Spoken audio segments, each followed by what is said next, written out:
It is a Facebook Live Friday afternoon. Hello again, everybody. As my man Lance Russell would say, yellow again, everybody.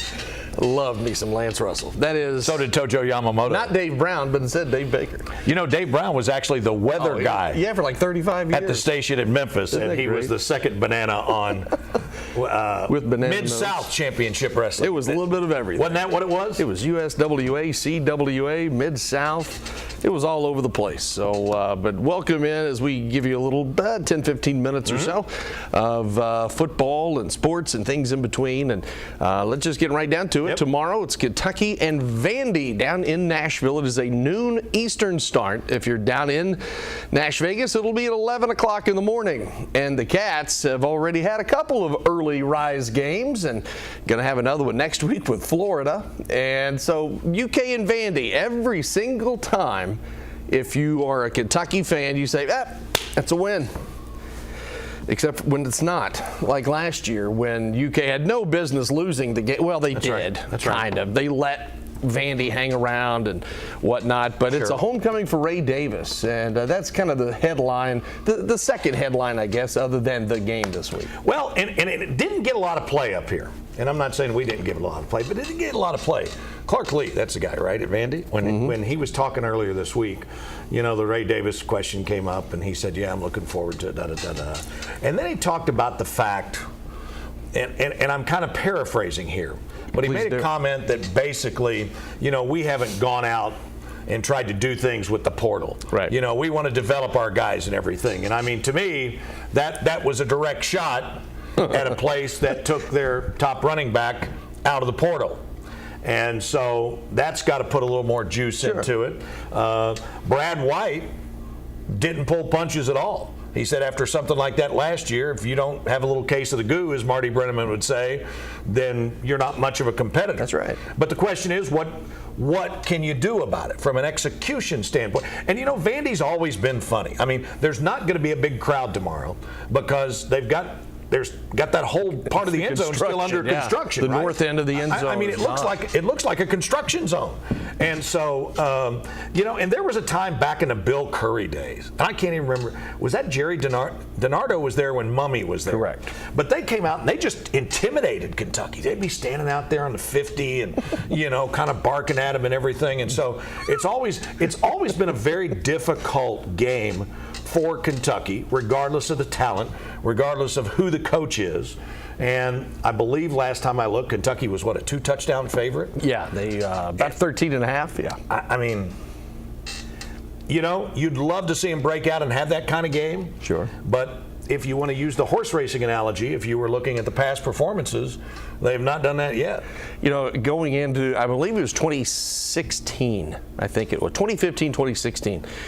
And I heard Tom Leach say this on the radio while I was on my back deck working on stuff because Rob was at the game covering it and whatnot. I actually had a day off. And he said, the series is tied 42-4. Yes. And I remember thinking, that is impossible. Well, earlier this week, I put that into a rundown in one of our shows because UK had won 6 in a row. Right. And when you think of the closest rivalries in the conference, if you want to use that word, you think of Auburn, Alabama. You think of Florida, Auburn, Georgia, the South's oldest rivalry. No, it's Kentucky and Vandy. When you look at wins, loss, and then Vandy beats UK last year. So up here. Yeah, in Lexington on that gray, woolish sky. It snowed in the first half. Steel blue sky, here came the 4 horsemen.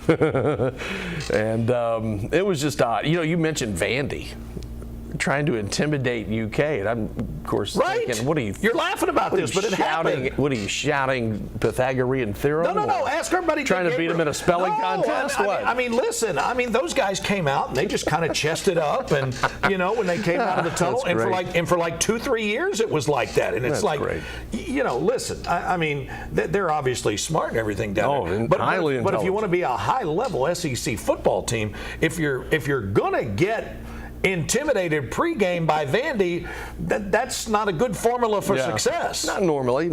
So with Vandy, the construction, if you have not seen the stadium, if you know what it looks like, I love that old place because when you're in the press box, you can see out it looks like a college campus, so to speak, in the middle of the city. But I may even remember a few years ago when UK had that at Rupp Arena, the most hard hats. They had the UK hard hat. I may take mine tomorrow for the stand-up. May come in handy.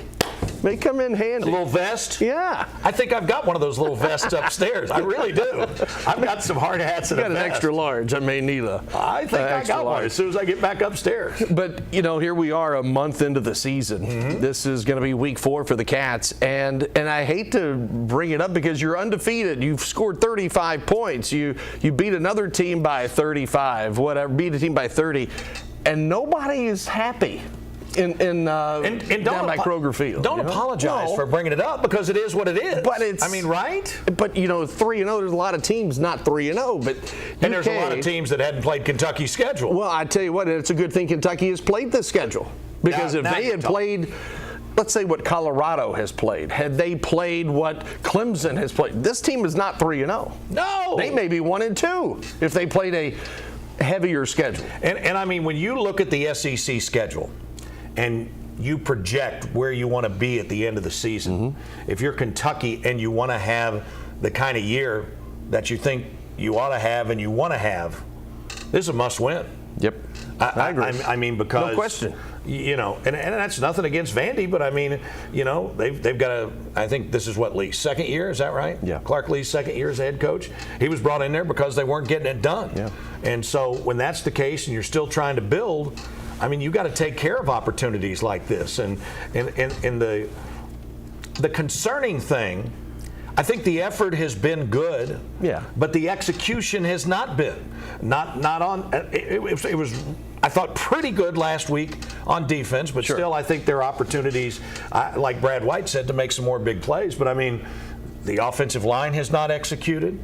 They have not. I think that Liam Cohen is still trying to get into rhythm. Remember what he said last week before the game? Said there were not going to be as many positional substitutions, and we'll stay with more of the same package and try to up the tempo. I don't think they did that until the second half. Maybe 1 or 2 snaps. I'd have to go back and look at it, but they haven't been in rhythm, and certainly Devin Leary has not been the guy that many people thought he was going to be. That doesn't mean he can't. Sure. But to this point in time, he hasn't. And look no further than Alabama with the issues they're having at quarterback. And so it's not that it's an isolated thing. It's just they haven't done it yet. And I really, defensively speaking, last week, that was, in my opinion, and I can't think right off the top of my head, some of the worst.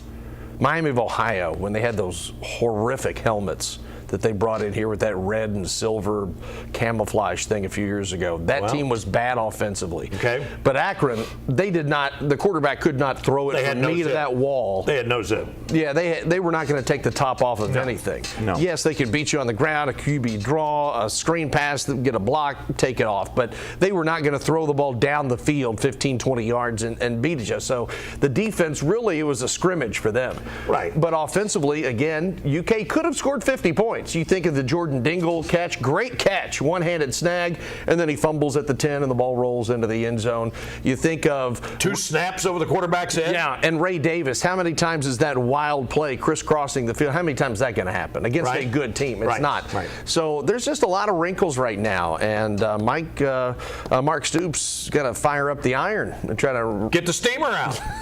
We've got one. Yes, we do. Thanks, Buzz. You're the best. Mine broke after 6 years, so we had to get another. Deanna actually got it. Shout out to Deanna. It was her birthday. Hey, happy birthday. Yes. It'll be her birthday tomorrow. She can buy us something else for her. Stop it. Just stop. Hey, it was her birthday. She buys us something. That's good. Your thoughts about next week, the Florida game being at noon. I cannot remember UK and Florida playing any earlier than 3:30. They played in the Mummy era at 3:30 because it was offense versus offense.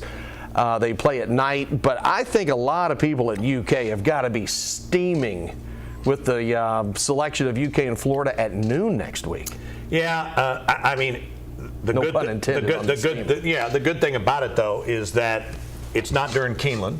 Well, which obviously they've got a great partnership with Keeneland. I mean, everybody likes night football, but here's the big yin and yang and all this stuff, and everybody knows this. But I mean, if you're gonna take the check from ESPN for the SEC network, then you're kind of at their mercy. And I think you're going to see more stuff like this when you get 2 more teams come into the conference. I mean, there just aren't enough outlets. I mean, I guess the one thing is you could say, well, at least they're not just playing online, but it's going to be on actual television. But I think the one thing that people have forgotten. Did you see? I think it was Oscar Combs' tweet earlier this week that they have the national ratings, and I think there were 110,000 people nationally that watched that Kentucky game last week. Oh, I'm sure. 110,000. I'm sure. Thanks to the stream, you can watch that. Obviously, if you're in Washington I guess State. what I'm saying is, if you're on a broadcast television, I mean, listen, we get 70,000 a night just on the regular newscast at 6 p.m. Is that right? Bailey knows these numbers. Does that sound right? Yeah, that's in the ballpark. So I mean, it's one of those things. This is only going to come up more because there are only so many places to put all these games. And eventually that bubble's got to burst. Well, yeah, and see, now it'll be even less. Saying. It'll be less certain next year. That's a big old fly. Zipped in the wire. Because remember, this is last year the CBS SEC contract. Right. So ESPN controls all the inventory. So you had that protected 3:30 window. Who knows what the premier window is going to be next year? I'd have to think they would put like an A game at like in the middle of the afternoon or something, and then of course have a big one at night. But you just don't know. So, I mean, you got to go out and play them when they're there, right? I mean, I think it helps a team. You've heard me say this before. The home fans, like when we were doing the Raycom games and Jefferson Pilot, they were at noon. Home fans always hated us because they hated to get up for those noon games. The visiting team loved us because I'm telling you, get in, get out. Toughest thing to do is to be on the road and sit in a hotel all day to get ready for a 7 or 8 or 9 o'clock game. And so from that standpoint, you just get up and you go. And I mean, that's all you got to do. So, it is what it is, and they've just got to take care of things on the field. So it's. And I don't think, Bailey, what do you think it'll be next Saturday? Probably in the 70s next Saturday for that Florida game at noon. Is it getting cooler? Give or take, yeah. Normalize it. That's all he's doing is giving and taking. Right. Pick No one, question. pal. Right. Well, that's the way those guys are, right? So Kentucky's already had a nooner this year. They're going to have another nooner tomorrow. Going to have another one next week. So get up early to Kroger Rapidly Field. becoming the Big Ten instead of the SEC, right? No kidding. Everybody in the Big Ten always kicked off at noon, right? SEC's becoming the appetizer. Wow. Anyway, We'll see. We've got high school football tonight. It is, is it week 6 already? I think it is. Jeez. Not a lot of marquee matchups. Lexington Catholic at Boyle County is the biggest high school game. Then you've got Cathedral out of Indianapolis, 14-time state champion up there, coming to Douglas, who is coming off their first state crown in Class 5A. So the Leprechauns of Cathedral are coming in to see I bet they got one of them Notre Dame kind of mascots, too. Somebody in a little green suit. Well, their helmets are Notre Dame. They are. Gray mask, gold dome. Wow. They've got the shamrock on the C. So they've got they've got a little bit of the luck of the Irish with them. Okay. So those are the 2 big games in Central Kentucky tonight, and then next week some of the district games start today. The majority of everybody is in district next week. So, but not a lot of that going on. Big Blue Madness is going to be coming up in October. Again, no camp out. It's the 3rd year in a row, I guess, with COVID and everything else. Unlike Vandy, they won't play anything there while the Coliseum is undergoing that big construction. And so that's coming up in a couple of weeks, and you can go to Ticketmaster.com to get tickets. They are free, 2 per household, so you can't. Stock up. You cannot hoard all of the Big Blue tickets, and there's a lot of hoarders in the world. But hey, you've got a football. Oh yeah, that's right. Before we get to it, last night, one big thing to note: the Kentucky women's soccer team. This is Troy Fabiano's 2nd year. He came in a really tough situation, and so they played South Carolina, perennial power, last night here in Lexington. They're ranked 7th in the country. Game ended in a 0-0 draw.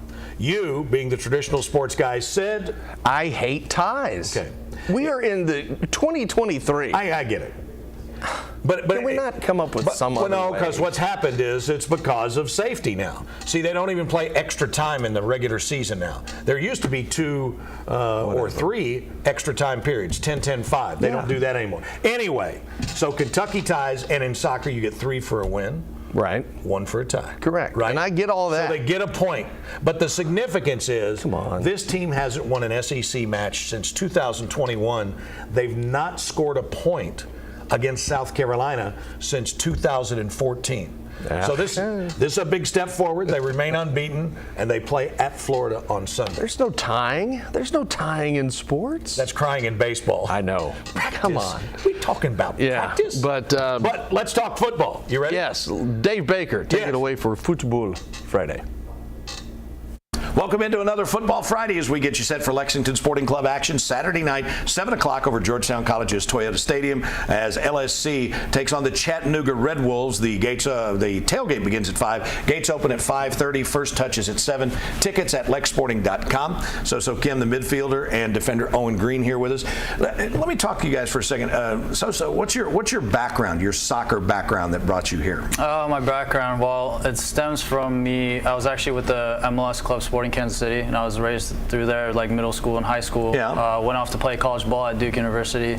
Tried to go pro early on in my home country. You didn't have to say Duke around here in Lexington. Yeah, you really did. I forgot that's forbidden. But it's okay. I'll give you a pass. Yeah, I ended up transferring to UC Santa Barbara, finished out, played some overseas, and I came back to the United States where I had some experience with the Oakland Roots and Chicago House, and then Sam reached out to me in the offseason, and he said he was keen on bringing me in. So. Good gosh, how many years have you been playing? I'm 28, so going on 29, so I've been playing for quite some time now. I think I started with the professional club. I think I signed when I was 13. How much longer do you hope to play? Time will tell, but I'm hoping for a good seven years. Mid 30s would be nice. Right. But I got to take care of my body and see where that takes me. Absolutely. Yeah. Owen, what about you? My dad got me into playing. I started out in Miami, Florida. Right. Didn't have a professional club at the moment over there, so I was playing in local clubs and found my way into FIU. And then after 4 years, got called into Tormenta FC2, their USL2 program. And then from there, I luckily made the jump into the League One for their first team last season. Wow. I didn't ask, but did you play against UK up here? UK and FIU were in the same conference for a while, right? Played them for 4 years. Right. And you guys were always a tough team, big physical team and everything. So how has this year in this professional stop with an expansion team been different for the both of you as opposed to some of the other stops you've made? I've actually been a part of startups before. Really? Even last year, and then Oakland going up into championship from a lower division league, and it has its similarities, but each town is different in the sense that you have to adapt accordingly. You have to deal with certain people, and the main goal is to serve the community and see how you can come together and to make games exciting. So with Lexington, it's not some place that I've ever been before, but I've learned a lot about myself and the team, and it's been a great experience in itself. I love who I've been working with. Sure. What's the transition been like for you, Owen? This being my second year as a professional, I feel that Lexington have done a very good job in their first year as a pro. That I've seen other clubs do far worse than Lexington could ever do, and I think the owners, the people who are involved in the club have done a very good job to make it seem like this club has been around for much longer than just one season. Absolutely. You talked about the fact when you were growing up there was no professional team in Miami. There is now, right? Yeah. I mean, right? What's that like for you? Have you had a chance to go back and see him yet, or did you see him up in Cincinnati? No, I haven't been able to go down to see him, and it was too expensive to go see him in Cincinnati, But I do hope that, once the season's over, if there is a match when I go home, then I'll try my hardest to catch him. Absolutely. So talk about this. I believe this is your third time against the Red Wolves of Chattanooga. Yeah. What are you looking forward to on Saturday night? For the boys, I just want everyone to express themselves. Obviously, we have 4 games left, and some of us and a lot of us won't be able to play again together. Some will go on, some will stay, and so I think we have to remember that to cherish the last few moments. So I want us to obviously get 3 points and win, but I really want to see the boys enjoy themselves and everyone involved. And Owen, it's easier to do that at home because you've had such great home crowds this year. Yeah, every single match, my dad will call me afterwards and say, how many people were at the game? And when I go look up the stats, it's almost 2,000 every single match. Right. And we hear them, we feel them. It's probably one of the best crowds I've ever been able to play in front of. And you said you were picking your parents up. Is this the first time they've been able to see you play here? No, this will be the second time. Okay. Yeah. Second time for my mom and third time for my dad. Awesome. Yeah. Well, guys, thanks so much for being with us. We appreciate it. Remember, it all gets underway at Georgetown's Toyota Stadium. Tomorrow night, the tailgate begins at 5. I'll get this right once. The gates open at 5:30. First touch is at 7, and you can get your tickets. Plenty of tickets, and football will be over by then. LexSporting.com. Come on out and support the guys. And we will see you next week on another edition of Football Friday.